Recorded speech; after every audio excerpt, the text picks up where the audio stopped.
The original Jurassic Park is not only one of, if not the single greatest blockbuster movie ever made, but one of the best movies ever made, period. It is completely and utterly without flaw. A great premise, a perfect cast, all-time special effects work, one of the most iconic film scores ever produced, a thoughtful and deep script, a unique broad audience appeal, a perfectly paced 2-hour runtime, an all-female cast of dinosaurs. I mean, come on. There really isn't anything to criticize with it. It's just that good. There is tangible movie magic baked into it, unlike almost any movie ever made, to the point where you almost get emotional watching it, if for no other reason than just appreciating how incredible it is. That scene where Sam Neill first sees the dinosaurs will forever give you chills no matter how many times you watch it. And for me personally, it's one of the only movies I've ever seen that I thought while watching it, is this the best movie I've ever seen? Now, I've seen far too many movies to truly ever answer that question in any kind of definitive way, but Jurassic Park is certainly in that conversation, and it is for a whole lot of people. It's Steven Spielberg at the absolute top of his game, where the same year he released it, he also won Best Picture for a different all-time great movie. All this to say, it's a pretty damn good movie, okay? We all know this, it is that bitch. You've got to be one of the most contrarian hipsters on the planet to not like it, but as is the case with many great individual movies, Jurassic Park was simply too iconic and too successful and made too much money to be left alone for long, and out of a once humble movie about dinosaurs and the hubris of humanity came perhaps Hollywood's single worst franchise. This is T-Rex P. How'd you get it? You don't want to know. Now, when I say worst, I don't necessarily mean the overall quality of the movies. If I did, they would most certainly not be in this conversation, as there are far, far worse franchise films out there. I mean, just try and watch like half of the Halloween movies, and you'll get a taste for some real garbage, okay? Things can always get worse. Trick or treat, motherfucker.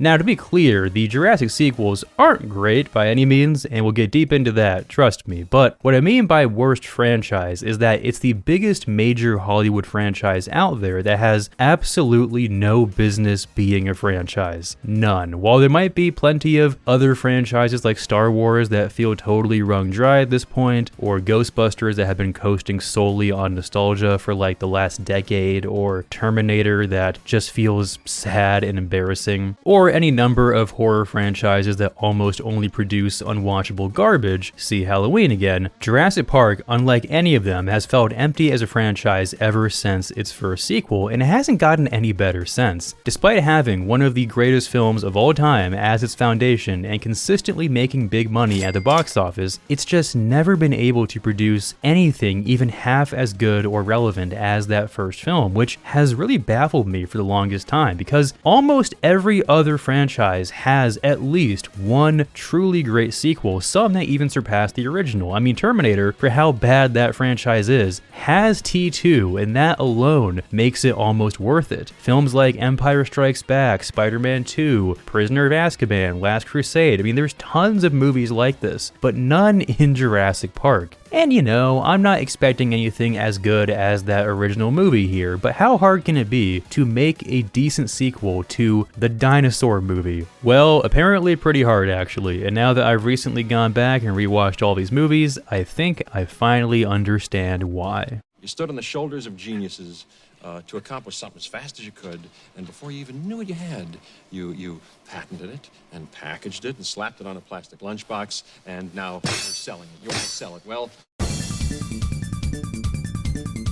so when it comes to Hollywood franchises, there's essentially two different types. Planned and unplanned. Planned ones are obviously thought of in advance and adapted from a series of books or games or comics and are built that way from the first movie on. Things like Harry Potter, the MCU, DCU, Twilight, Lord of the Rings, they're almost these preordained things that are basically hits before they ever actually come out. Now sure, if they don't do well, they won't go on, but they are designed with the intention of lasting 5, 10, 15 plus years if they can. As long as they are doing well financially, essentially there's never going to be a question of what is next because they have this roadmap already laid out for them in the form of what they are adapting. It's all just about keeping that ship steady and not getting too far off track. Now, the unplanned ones, on the other hand, are a whole different ballgame. Those franchises come from a sudden overnight success and things that are such big hits, the studios have no choice but to try and milk it for all it's got. This is where you find your Star Wars, your Fast and Furious, your Indiana Jones, Pirates of the Caribbean, and of course, also Jurassic Park. Now, in my estimation, it's in these unplanned ones where the real strength of franchise filmmaking is tested, because unlike a Harry Potter where you have this perfectly crafted, easily laid out plan to produce entries based on each of the 7 books it's based off of, all these unplanned ones have to make it up all on the spot, and that is where things can start to get out of hand, because as good as many of these original movies are in these unplanned franchises, they don't all necessarily have the foundations to support a whole house of sequels. Now, to be fair, some do. Star Wars really is the end-all be-all example of this, because that original movie was a totally self-contained, simple space adventure film that just so happened to find this incredible blockbuster success, and as it turned out, the world that movie took place in had essentially unlimited potential for growth and expansion, and was also immediately able to top the original movie with its very first sequel. It perfectly transitioned from a standalone film to a trilogy to a multi-trilogy, multimedia long saga without missing a beat, to the point where there are people out there who are not aware that A New Hope was just called Star Wars back in the day and was just this simple, self-contained thing. There really isn't anything else like it, because when it comes to all the other unplanned franchises, their sequels and spin-offs and trilogies are more or less just the same movie over and over and over and over again. And that can work too, as it has with very simple premises like Fast and Furious or Mission Impossible or James Bond, where each movie is this totally new self-contained adventure. But that formulaic repetition really only works with things that simple and that loose in concept. Where it doesn't work is with things like Jurassic Park, and that's the issue with Jurassic Park as a franchise. Yes, it is based off a book, but that book is a standalone installment that then only had a sequel as a result of the massive success of the movie adaptation. So even though Michael Crichton wrote a sequel to be adapted into another standalone movie, it never really had any long-term planned material to go off of beyond that first movie. And as far as a repeatable formula goes, all you have to work with are dinosaurs on an island, and as we'll find out with all these sequels, that's not as deep of a well as you might think. Now, to be fair, it's certainly a concept that does not fail to put butts in seats, as the series averages damn near $1 billion per entry, so clearly it works for some people, but when it comes to its actual qualities as a franchise, it really doesn't have any. There really isn't much lore to build on, or side characters to flesh out, or mysteries to solve, or new adventures to go on. That first film is just such a perfect self-contained thing that it leaves pretty much nothing left to be explored. It doesn't even leave a formula to go off of and repeat forever, because the gimmick and entire first half of that first movie is the newness of it all and the rediscovery and implications of dinosaurs in the modern age. Once you uncork that, all you have left is the second half of that movie, which again might sound like enough, but it really isn't, and you don't have to wait long to see why.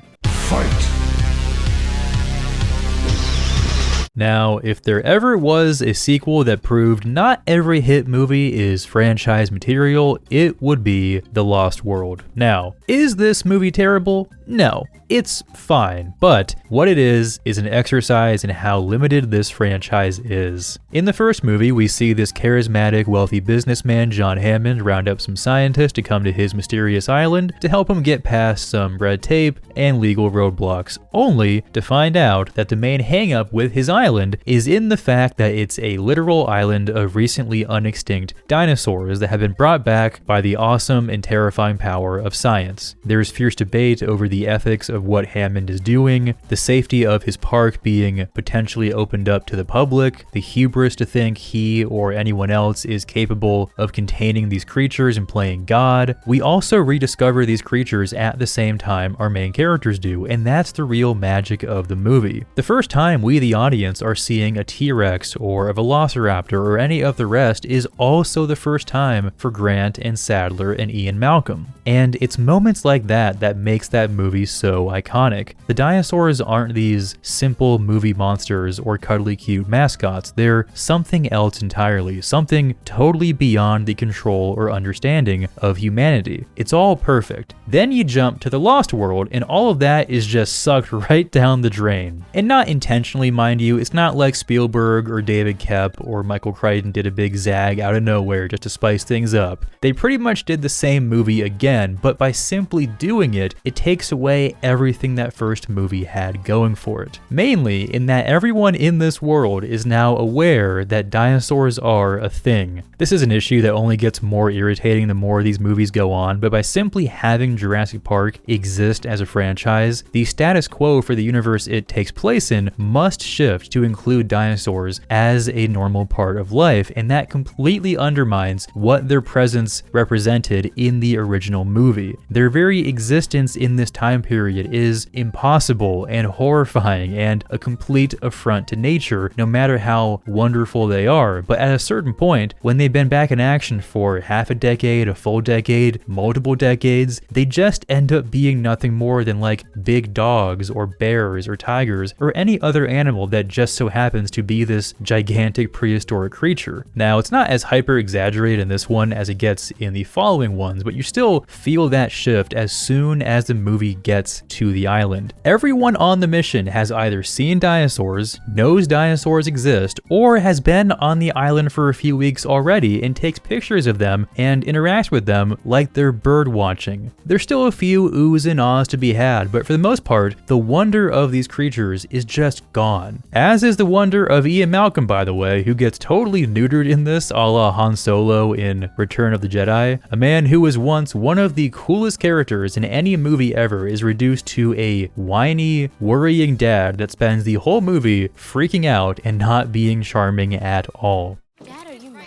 No, I'm not mad. I'm furious. What is this? This looks like your room. I was gonna clean it up. Right now.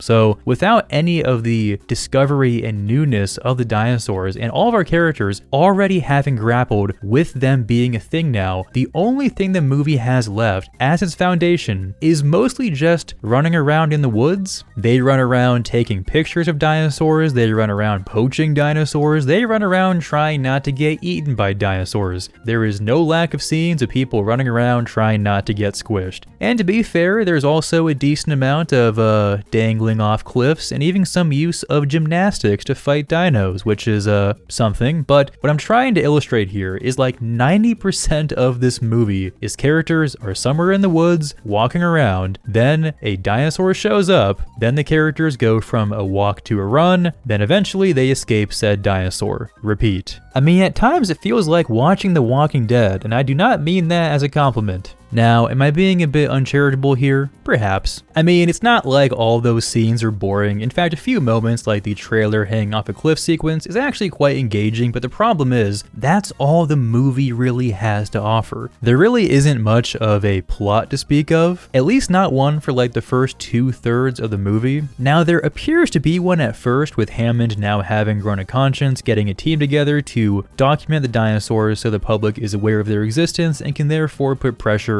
on the company to leave them in peace. But as soon as Ian Malcolm and friends reach the island, the whole thing immediately devolves into complete chaos, and any reason for any of the characters being there goes totally out the window. You just forget about all of it. Now, they do add a new wrinkle in the form of the company sending their own team of people to poach the dinosaurs and secure the island for future evil business shenanigans. So there is that, but similar to the Jeff Goldblum team, their mission is also almost immediately sabotaged and reduces them to, you guessed it, running around the woods for the bulk of the movie. And the film actually has a few nice concepts for characters in there, like Ian Malcolm obviously, and Vince Vaughn's radical pro-dinosaur activist, and the big game hunter that wants to test his mettle against a T-Rex. But since there isn't any time devoted to anything aside from dino action, none of them get to really do anything. They're all in the same boat the whole time, so it doesn't matter matter what any of them think or want to do about anything. The movie skipped right past all the parts of the first movie that actually made us like those characters and just left us with a bunch of placeholders and empty vessels. So like I said, most of the movie is spent watching these people run around the woods, waiting to be rescued and periodically getting eaten by T-Rexes and Velociraptors until out of nowhere, in the last like 20 minutes or so, the movie just decides to be King Kong now. The company somehow captures and packs up a T-Rex and ships her off to San Diego to be put on display at the famous San Diego Zoo, which is somehow not even in the argument for the dumbest thing this franchise has done. This then of course leads to the T-Rex stomping around San Diego for a bit until famous action hero Jeff Goldblum can get it back on the boat and send it back to the island from whence it came. The whole thing is just a big goofy mess. And even though we're only 2 movies deep at this point, it's already blindingly obvious that there really isn't all that much more juice you can squeeze out of this premise. What are they gonna do? Go back for a third time?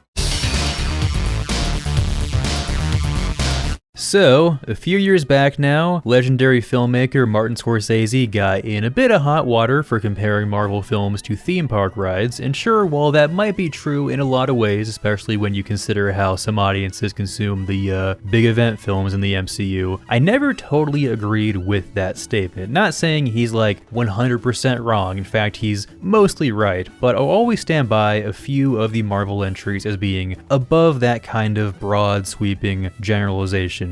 Jurassic Park III, on the other hand, might be the most theme park adjacent movie ever made. This movie is literally like riding the dinosaur ride at Disney World Orlando, or like playing those co-op on rails arcade games. I am not exaggerating. It is a 90-minute wall-to-wall dinosaur action movie and not 1 ounce of anything else. Now, in that way, it's a very watchable movie. You swap out Jeff Goldblum for Sam Neill, bring in a whole new cast of side characters in the form of William H. Macy and his annoying family, and you go back to the island yet again for one more adventure. This time to rescue a kid that's been stranded on there for a couple months and needs to get off. It is about as simple of a Jurassic Park movie you will ever see. There is no evil company plot or anything to do with John Hammond or any mind paid to any of the ethical debates of the past. That is all gone now, and with it is any nuance to the dinosaurs beyond them being generic movie monsters, which is pretty much all they are now. They now only exist to eat people and prevent our heroes from getting done what they want to get done. But that's it. And now that we're even further into the dinosaurs being a common thing in this universe, no one seems to really bat an eye at their existence. You could replace all the dinosaurs in this movie with common modern animals that fill the same role, and literally nothing will change. They are no longer special. Though I will say, the best thing about this movie is that it appears to be very aware of all this. Spielberg is out, and replacing him is competent working director Joe Johnston, a man that knows his limits. He is not shooting for the stars here. All he's got is Sam Neill and some dinosaurs, and he knows exactly how much he can wring out of this. Which isn't a whole lot, but hey, at least he keeps it nice and simple. And frankly, it's not a bad movie to catch like halfway through if you just happen to see it on somewhere. Every scene is some kind of dinosaur action set piece, and most of them work pretty well. The pterodactyl birdcage sequence especially is this really awesome moment that I found very entertaining and creative, and though all that stuff might be simple, that's what Joe Johnston brings to the table. By not depicting the dinosaurs as the wondrous magical creatures the earlier films do and having their job just be generic movie monsters, it allows the movie to create some pretty great moments like that. Moments you don't get to do when they operate as sympathetic animals. Now, is it a better way to show the dinosaurs than the first couple? Not really, but what it is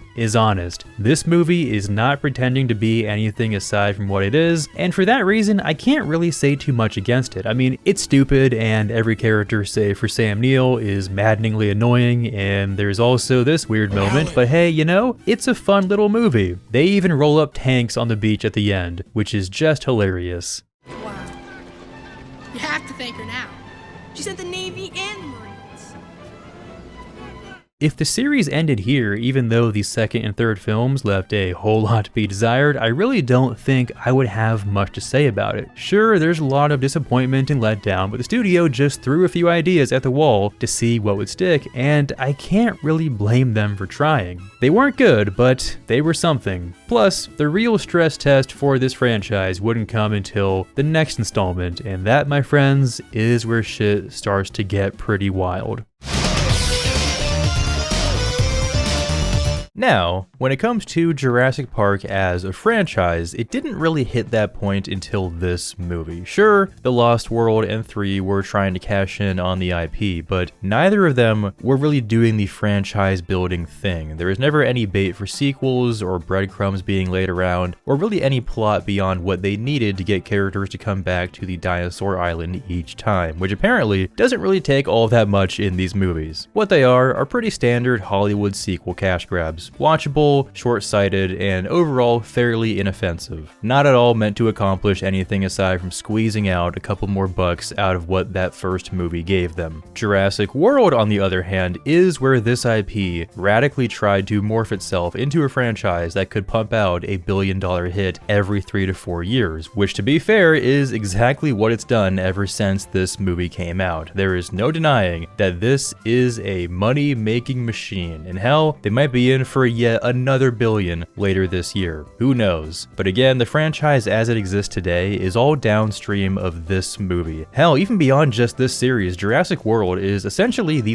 Rosetta Stone for the modern day Hollywood franchise film. Everything it does has been repeated ad nauseum for the last decade in virtually every major franchise going today, which for the most part is a total waking nightmare, and we'll get deep into that, but despite all that being true, this is still probably the best movie in the series outside of the original. Granted, it's not exactly a high bar to clear, and it might clear it mostly by default, but there is some actual good stuff going on in it, mainly in its premise. One of the major issues with Jurassic Park as a franchise is it completely lacks a formula to lean on. It has a nice gimmick in the dinosaurs, but there is no default way to actually use them that can be repeated over and over again. Every subsequent sequel has to think of increasingly dumber ways to get people to willingly go to a dinosaur-infested island, and that can only last so long, as we saw with 2 and 3. But this movie does the one obvious slam dunk great sequel premise that actually can build off what that first movie established. What if the park actually opened? What if, despite all the many incidents that have happened on Isla Nublar and Isla Sorna over the years, corporate greed and human arrogance eventually won out and opened the park anyway, leading to this volatile powder keg just waiting to blow up, where not a few people are in danger, but thousands. It's a great way to raise the stakes for a sequel and still deal with all the same themes of the original. Now, does it execute as well as the original movie? No, but a lot of it is there. There's actually a surprising amount of decent meta commentary on the nature of sequels like this and the oversaturation of all these brands, where they talk about how kids in this universe simply do not care about dinosaurs anymore because they've been back for their entire life. They're no longer these special, mysterious, ancient wonders of the world. They're basically just like zoo animals now, and because of that, just like how all these ongoing film franchises have to continually up the ante and go bigger and bigger in each sequel, the scientists in Jurassic World have to literally create bigger and badder and new dinosaurs just to get people to come and see them. But, like all this stuff, the snake will eventually eat its own tail. That is all really great, and what makes this the best of all these sequels. It has a real level of awareness and uses it to reboot the universe in a familiar but creative way. The problem, though, is that this movie is very, very, very stupid. The script is stupid, the characters are stupid, their solutions to problems are stupid. It's just a big, stupid movie. Sure, it's all standing on a good foundation and it has ideas, but it's completely unable to execute them in any kind of satisfying or logical way. Like, Chris Pratt's character is this dinosaur wrangler guy who has been training velociraptors as essentially dogs, which, while very much a stretch of logic, I can buy for the purposes of a big dumb movie. I mean, who cares? It's cool. But the way the plot with them unfolds is Vincent D'Onofrio, who plays this evil military contractor slash mercenary dude, sees this and wants to weaponize the velociraptors along with all the other dinosaurs and bring them into the military as like tactical, hyper-intelligent animal soldiers, which is just the dumbest thing ever. I mean, forget the cost of it all, which is just the tip of the iceberg here, and forget that there's breeding and training and how they possibly replace these things if one goes down. Forget all of that and just think about how in the modern age of warfare, when you can kill someone via drone halfway across the world in a box in Arizona, and the general level of technological advancement that's only getting higher every year, why anyone would want to go back to using wild animals in war? I mean, look, I'm no military strategist here, I don't know anything, but I'm pretty sure that way back when humans used elephants and horses in warfare, that was in the absence of things like planes and tanks and aircraft carriers. They are a completely obsolete strategy outside of like bomb-sniffing dogs. It's just the dumbest idea ever, unless your only goal in war is to just be the biggest dick possible and have your enemy eaten to death. I guess if you want to go that direction it works, but yeah. The whole thing just ends up being this total distraction from anything good the movie is doing with all the chaos in the park and, you know, the normal dinosaur action, which is annoying because all that stuff is pretty good. There are some genuinely great moments of the park in complete chaos and the hybrid Indominus Rex just wreaking havoc across the island. When they keep it simple, it works, but they can't help but shake this stupid idea of dinosaurs as like weapons of war or black market products, and that only gets more annoying and more stupid in its two sequels. They get so fixated on all these random stupid ideas that they lose sight of why people actually like these movies and how to properly use the dinosaurs. The dinosaurs transform from these jaw-dropping otherworldly creatures in the original to King Kong parallels in the Lost World to generic movie monsters in 3 to basically puppies in the Jurassic World movies. Well, either puppies or like evil hybrid abominations, but none remain just normal dinosaurs. They become these regular docile animals that can be talked to and reasoned with and can be stopped by simply holding out your hand and doing that one stupid stance. That move is like a goddamn kill switch for their entire species. They're all just dogs waiting for Chris Pratt to tell them what to do.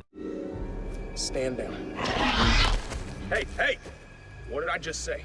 Now, it doesn't get too out of hand in this first one, but you can see all the seeds of it being sowed. I mean, the Raptor Blue is literally Chris Pratt's dog. You can also see the modern franchise movie trend of bringing back random side characters from the old movies to give the illusion that the franchise has depth. Case in point, Jurassic World drags B.D. Wong back into the mix and elevates him from a random scientist man in the first movie that has like 3 lines to full-on head scientist that's hell-bent on creating these horrifying dino hybrids. Now, did this character need to be B.D. Wong? No, but it makes a couple of nerds in the audience say, "Oh my god, it's that guy. That's the guy from the first movie that has the pen and clipboard and he's smirking. Oh my god, it's that guy. I know him." So that's all that matters.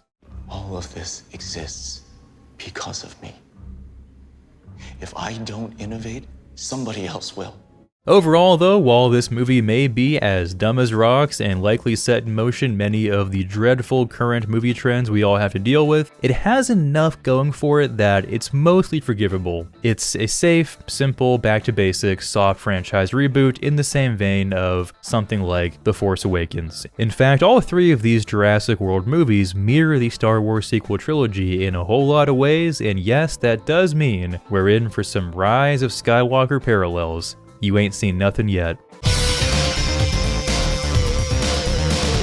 So, if Jurassic World is like The Force Awakens, where it's a very safe, very nostalgic movie whose purpose is mainly to revive its respective IP for further franchise milking, Jurassic World Fallen Kingdom must then be this franchise's version of The Last Jedi, right? Well, not entirely. It's not as focused on subversion like The Last Jedi was, nor did it drive fans off the edge of sanity like The Last Jedi did, nor is it as good as The Last Jedi, which is not to say that Last Jedi is great or anything, just that it's a better film than Fallen Kingdom. Thought it'd be fair to point that out. There are levels to this after all. What it does have in common, though, is the way it turns the Jurassic Park franchise firmly towards the cliff and puts the pedal to the goddamn metal. This movie takes Jurassic Park on a Thelma and Louise style descent into the abyss of franchise stupidity, the likes of which we might never see again. It is that crazy. Now, a big part of that is that it's basically two movies shoved together. The first half and the second half have almost nothing in common, almost like they just got bored of the initial plot and decided to change it halfway through writing it, because it actually starts off fairly normal in premise. Carrying over the events of the last movie, the dinosaurs now live free on Isla Nublar and the park has never been reopened. It's all back to the old status quo, but the volcano the island sits on has all of a sudden become active again and threatens to re-extinct the dinosaurs unless humanity decides to do something about it. So you have this ethical debate over if we have an obligation to save them since we brought them back, or if this is nature's way of correcting the playing of God that led to all of this in the first place. Now, logistics of somehow saving gigantic, uncooperative, dangerous animals from an exploding island aside, I actually don't think this is a terrible premise. It presents a genuinely interesting ethical dilemma and sort of brings the dinosaurs back to how they were always meant to be portrayed, something beyond the control of humanity. Just like how we have no ability to contain them, we also have no ability to save them. Nature always wins in the end, no matter how much we don't want to admit it. So a movie focused around that idea and that inevitable conclusion of the dinosaurs becoming extinct yet again due to a natural disaster that we simply cannot change would actually make for a very fitting ending to this franchise. It would be a sad but effective way to close the book on all of it.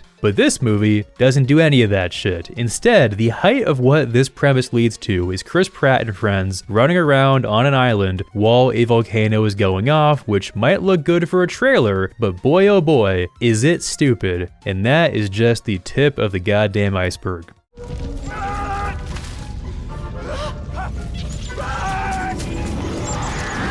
So it starts off, like I said, with all the debate over if humanity should do anything about the dinosaurs, and people like Bryce Dallas Howard are pro-dino and want to save them, while others like Jeff Goldblum, who's in this for a couple scenes, are like, no, this is nature's way of dealing with these animals, and they should have never been brought back in the first place. So all of that's going on. Then Bryce Dallas Howard gets invited to this giant mansion in the woods to meet with James Cromwell, who apparently is the secret, long-lost business partner of John Hammond, and this is where the stupid really starts to show itself, just like how the last movie brought back B.D. Wong to give this franchise some sense of relation to the original. Now we are full-on retconning the established lore of this universe to essentially have John Hammond 2.0, because God forbid we have some new kinds of characters. Did someone say Snoke? So, not John Hammond and young businessman, who is most certainly not evil, tell Bryce Dallas Howard that they have a plan to save the dinos all on their own, but they need her to go with them since she used to run the park and has access and yada yada. And they also need someone that has experience wrangling raptors so they can save Blue, who I guess is now this Disney-like franchise mascot. And as it turns out, she knows just the guy, and she goes to get our boy Chris Pratt, who is happily building his cabin in the woods. So she gets there and they chit chat, and then she's like, you gotta come back. And he's like, no, I'm happy now and I have no reason to do that. Why would I ever do that? And also, sure, I guess I'll do that, why not? Cut to our crack team of heroes on the island, corralling up all the dinos they can, including Blue. It's high fives all around, things are looking up, and then as the island starts to explode, Chris Pratt and friends get double-crossed by the company and are left for dead. Oh no. Then there's some running around and hamster ball stuff,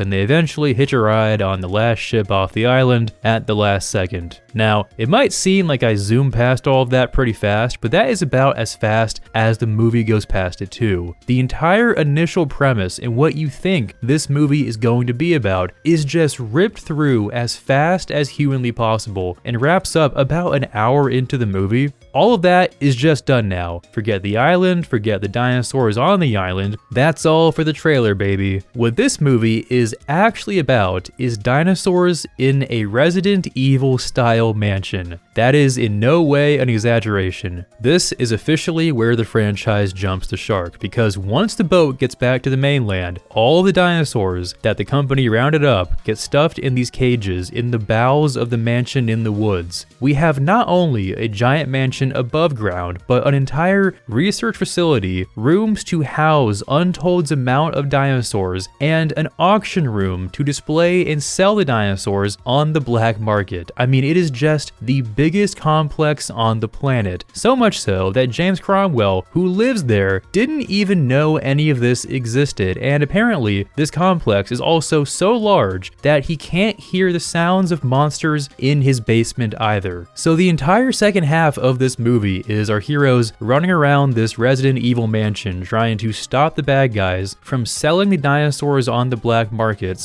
/ killing this one new evil hybrid dinosaur / also saving this random little girl who is revealed to be a human clone of James Cromwell's daughter. So on top of everything else, the whole human cloning can of worms gets opened up. BD Wong is also back, and even evil Toby Jones shows up to run the auction. The whole movie just gets totally turned upside down. It goes completely bananas. It's one stupid, insane thing after another that you can't even process it in real time. And while sure, our characters have these goals like not dying and, stopping the bad guys, there really isn't any plot happening. It's just this loose collection of scenes of people running around this mansion, but there's no actual thing happening beyond that. Like there's no big button they have to press or time sensitive thing to stop. It's just scenes of random chaos, as if the script just said, and now they run around for a while and fight. Also, this movie's hybrid dino, the Indoraptor, which is like this super velociraptor thing, is trained to kill anything that has the red crosshair light from a gun fixed on it, which might seem to make some sense at first, but if you think about it, if you're close enough to your enemy to get the crosshair of your gun on them, would it not be easier to just shoot them rather than having this psychotic, unstable killing machine monster go and eat them?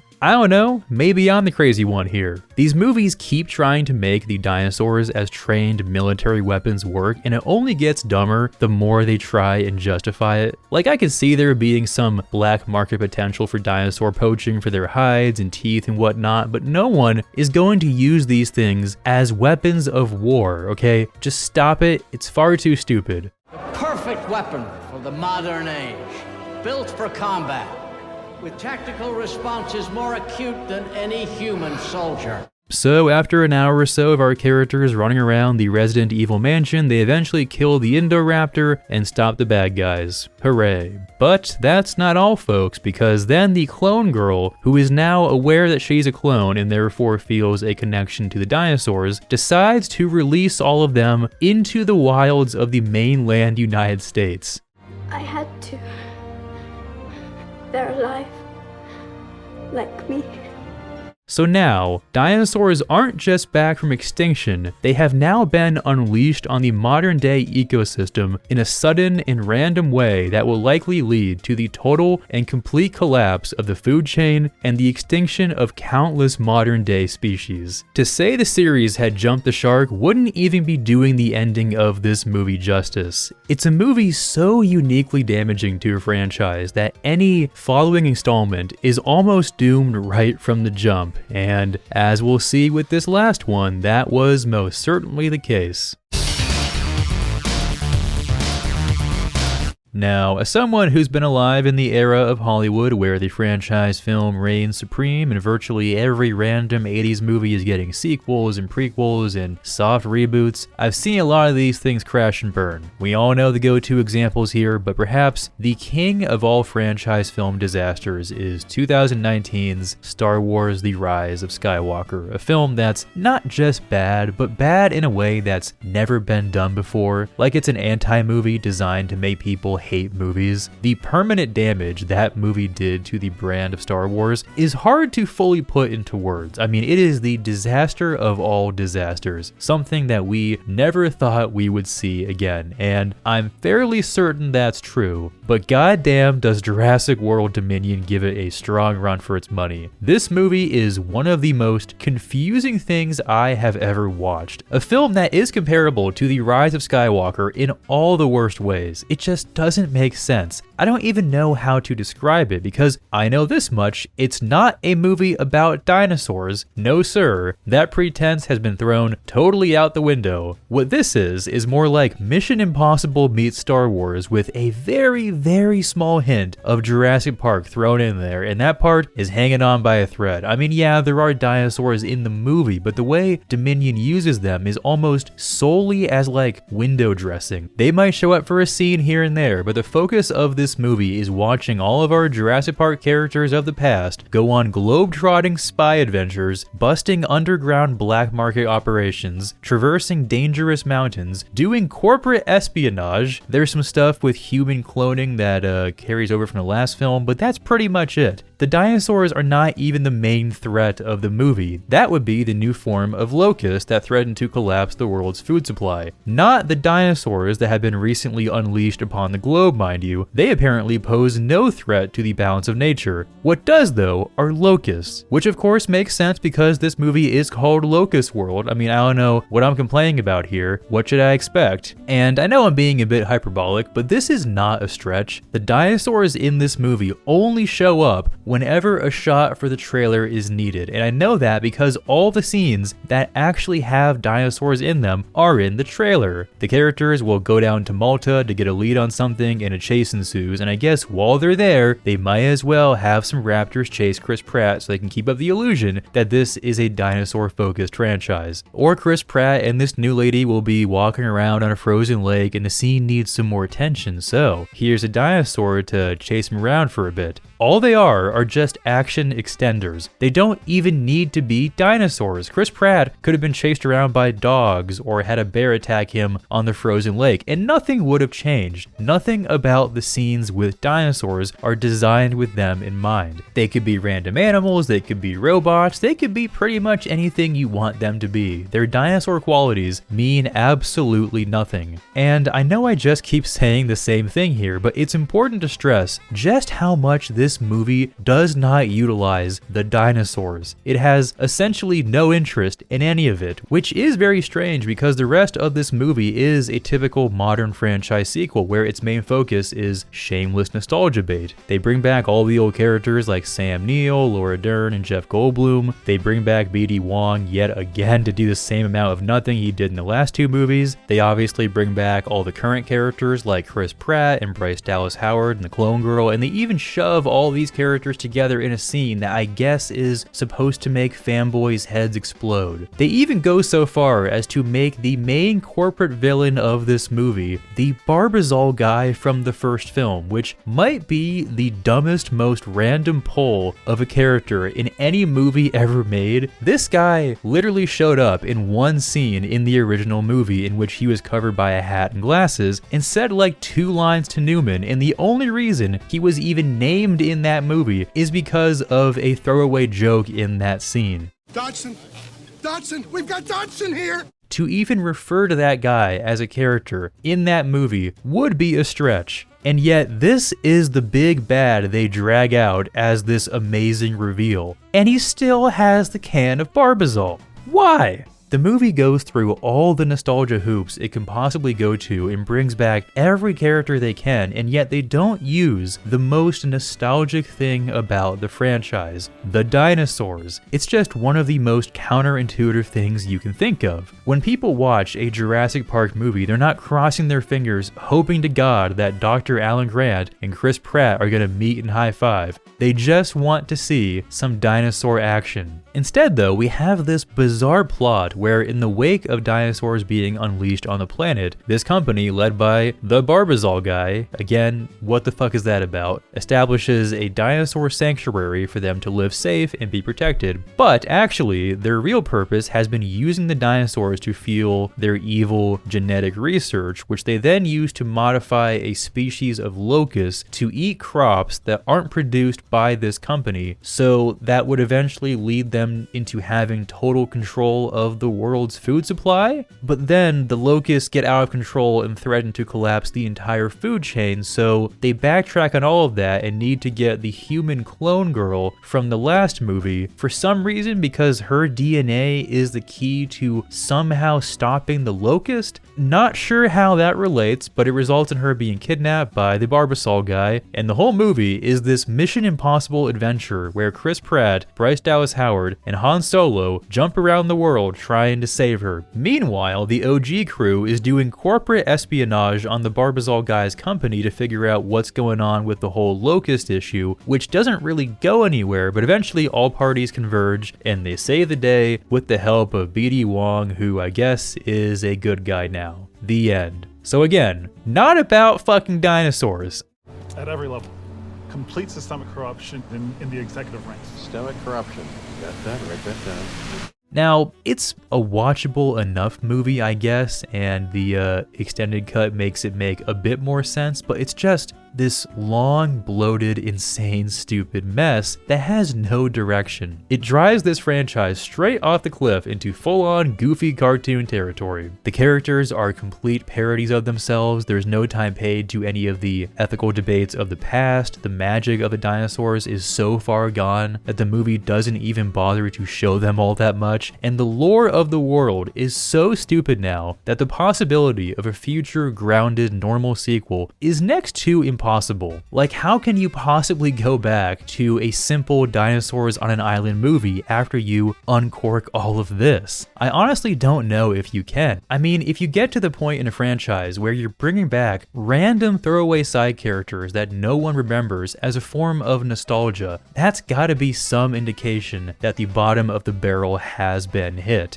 Thing is though, when it comes to Jurassic Park, it's kind of always been there. Yes, Dominion is unique in how empty it feels relative to the rest of the franchise, but if we think back to each of these sequels, the series never really had any legs to stand on. Every single installment feels hollow and pointless and uninspired, and even if some reach slightly higher heights than the rest, it's not like any of them gave this franchise any real life. It simply was never meant to be a franchise, but because of how popular the IP is and how much money it consistently makes, it's been forced to be that. So in a weird way, it exists as this like anti-franchise, a series of movies that must keep going for financial reasons, but never seems to have any interest in any real franchise building. Every single one of these sequels could have been the last one, and they all would have felt like a finale because they were never building anything. They were all just one last cash grab that made too much money to stop. And that train appears to be poised to keep on trucking later this year with Rebirth that by name alone seems to be an indication that it's a start of a whole new era. It's pretty much a threat.